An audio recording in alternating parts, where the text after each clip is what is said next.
In this video, I want to talk about form, specifically the formal elements of graphic design. What I'm talking about are the building blocks that graphic designers use to build their graphic communication. Let's start with the first and perhaps the most basic of our graphic elements, the shapes, and specifically these primary geometric shapes, the circle, the square, and the triangle. While these shapes don't have any particular meaning, they do represent some very distinct graphical ideas. The circle, for example, represents unity and wholeness. Think about how a pie chart is so clearly understood when a circle is divided into sections. Or the square with its vertical and horizontal lines, representing strength and solidity, while at the same time its shape allows it to be built upon. Or consider the triangle and its dramatic diagonals, introducing dynamic change and transformation. All these ideas are explored in this book by Bruno Munari, Square, Circle, and Triangle. It's a deep meditation on the abstract nature of our primary shapes and how they've been used by artists and cultures throughout history. While it's true there are many more shapes than these, almost every other shape can be reduced eventually down to these primaries. Now, while these shapes don't have any particular ascribed meaning, some shapes do.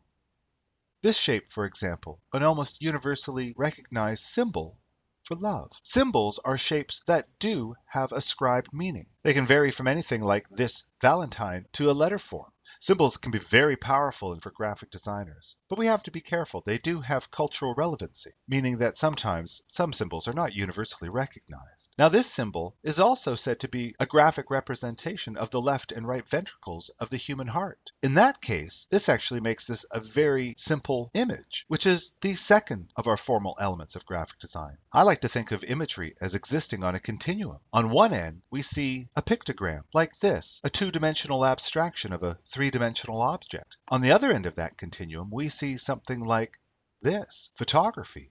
What's interesting is that as we gain visual detail in our imagery, that imagery loses some of its symbolic impact.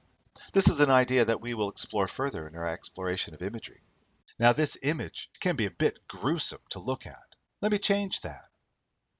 By reducing this to black and white, it reduces the emotional content in this photo for the viewer. This highlights the third of our formal elements of graphic design, color. Color has almost a direct connection to our emotions. As a graphic designer, you want to know what colors are having what effect for your audience.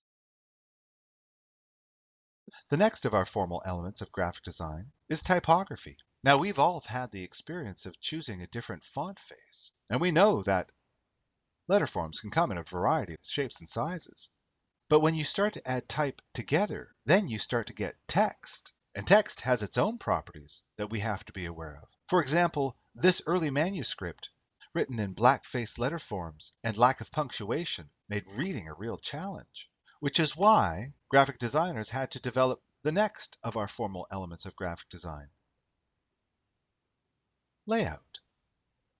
When I say layout, I mean just the arrangement of our text and imagery in such a way as to both be meaningful and interesting to our viewer.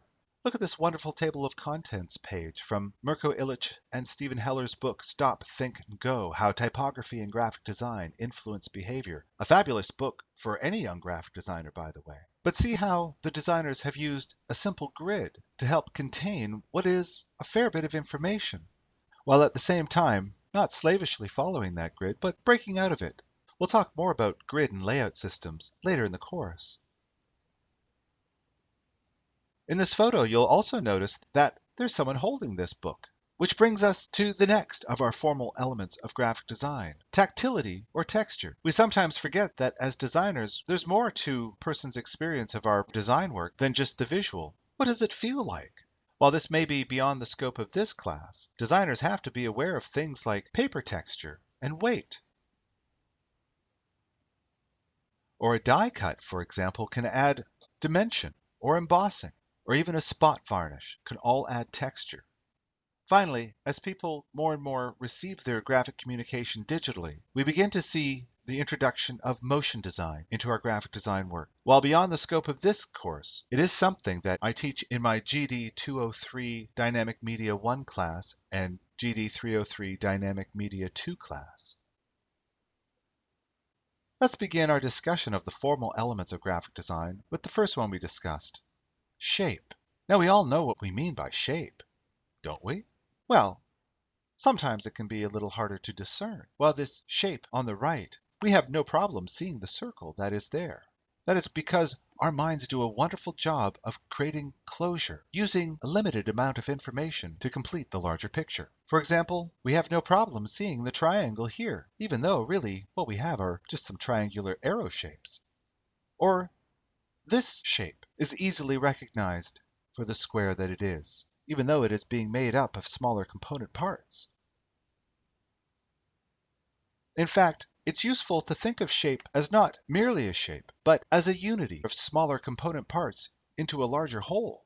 This is an interesting idea in graphic design, one that often goes by the name of Gestalt, which is a German word meaning shape, but more generally has the meaning of unity that we've just discussed, smaller elements cohering into a larger whole. For example, in this layout here, these three graphic shapes have been laid out in such a way as to suggest a unity, a Gestalt. The reason we use the German term Gestalt is it comes from an offshoot of Gestalt psychology, a psychological examination of how the brain organizes information into hierarchies. The visual offshoot is very interesting. There are a number of Gestalt principles, but there are four that I feel that are particularly useful for us. Closure, we've just discussed, but here are some others, and we will go through each of these in turn. Let's start with visual grouping. Visual grouping is, as it suggests, an examination of how we group objects together. The first and most obvious is just through sheer alignment. We do this all the time. As Western text readers, this should look very familiar. But we can also align objects through their centers, giving things a very formal appearance, like a wedding invitation, perhaps. A right alignment has its own odd appeal, but as graphic designers, we're not limited to any one single alignment. In fact, graphic design really gets interesting when alignments are mixed. This poster from Herbert Bayer in 1923 was one of the graphical products of the Bauhaus, modern graphic design's birthplace. The tilt highlights the unity that all these mixed aligned elements comprise. Here's another example of visual grouping. How would you group these objects? Well, in this respect, it almost seems easy. We will always group objects based upon their similarity. But is that always the case? How would you group these? Well, it would appear proximity seems to be even more important than similarity. Or is it? What about this situation? Do you see the three sets of curly brackets? Probably. Our mind naturally understands framing. How about this situation?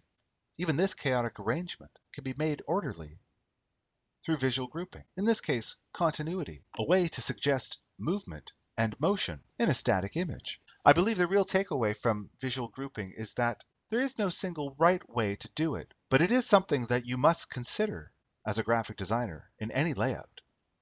The next idea that we get from Gestalt principles is figure-ground ambiguity. First of all, let's discuss what we mean by figure and ground. Let me ask you, how many graphic elements do you see here? One? In fact, there are two. The circle is considered a figure, and the white space around it is considered the ground. Now, don't get me wrong, it's not the color that determines figure or ground. This circle is still the figure, and the black is still the ground. Figure and ground is more of an issue of our focal point. In this example, we see the famous vase and two profiles illusion. Here we see something called figure-ground ambiguity, where it's hard to determine which is the figure and which is the ground. Scientists have shown it is impossible to hold both in your head at the same time, and they call this shift the Gestalt shift. But as a graphic designer, this opens up all sorts of possibilities for us as storytellers.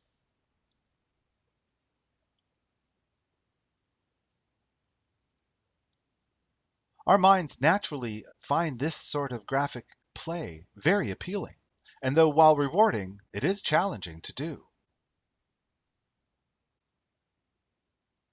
Take a look at these pictograms, beautiful and elegant in their use of negative space. The final Gestalt principle that I want to talk about is simplification. This is a big topic. We'll be talking about this much more when we start talking about imagery with Project 3. But let me show you this example. Noma Bar is an illustrator specializing in portraiture, utilizing simplified graphic objects. The real takeaway from this is that simplification doesn't mean boring. I want to finish this video with a quick discussion of visual perception. Specifically, how do our eyes see? Let's just do a couple of experiments. The screen as it is right now is completely black. The lack of differentiation means that our eyes have nothing to rest upon. If the screen were white, there would be some information going into our retinas, but black is a complete void. Let's change that. Now, I've introduced a very low contrast square into my composition. Our eyes are more than sensitive enough to pick out the contrast between the background and the edge of the shape. In fact, studies of eye movements show that our eyes will travel around the edges of this shape more readily than actually going into the center of the shape, meaning what we see are the edges of contrasting objects.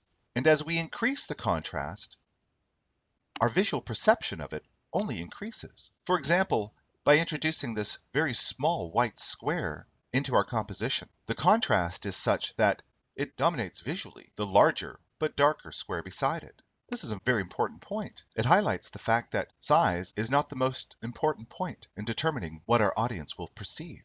There's one other visual property that can compete with high contrast, and that's detail.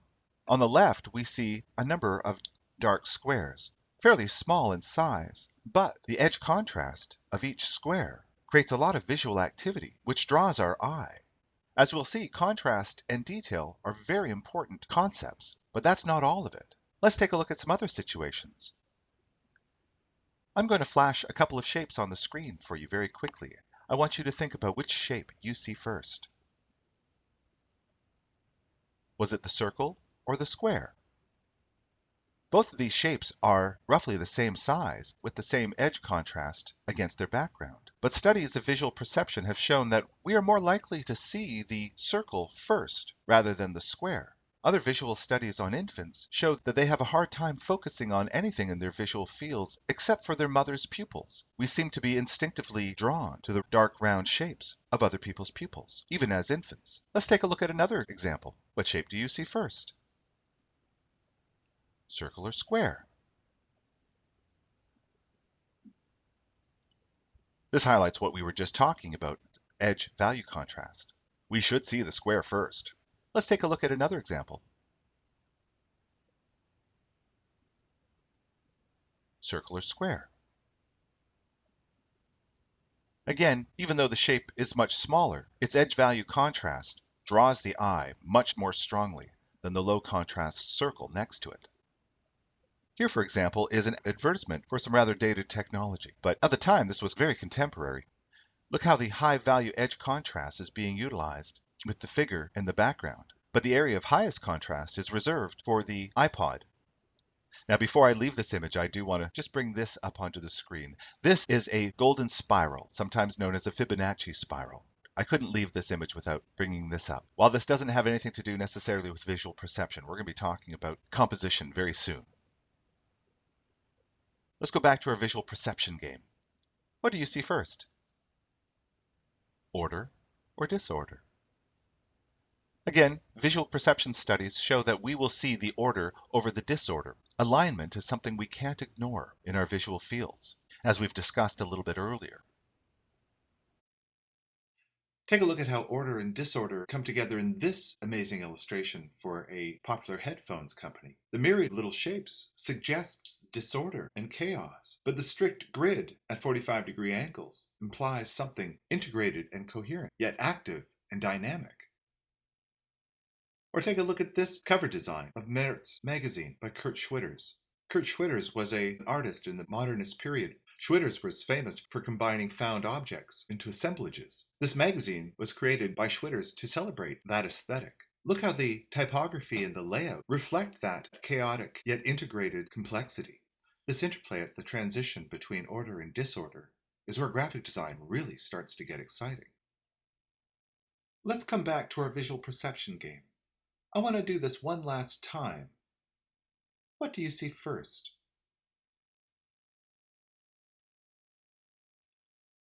It's most likely going to be the anomaly in our ordered group. This highlights the last point that I'd like to make. That while our eyes tend to see order, it is the disorder within that order that interests us. This is an important point to remember. As we proceed here in our pursuit of graphic design, let us not forget to always include a little bit of the disordered in our ordered designs, because that is often where the interest lays.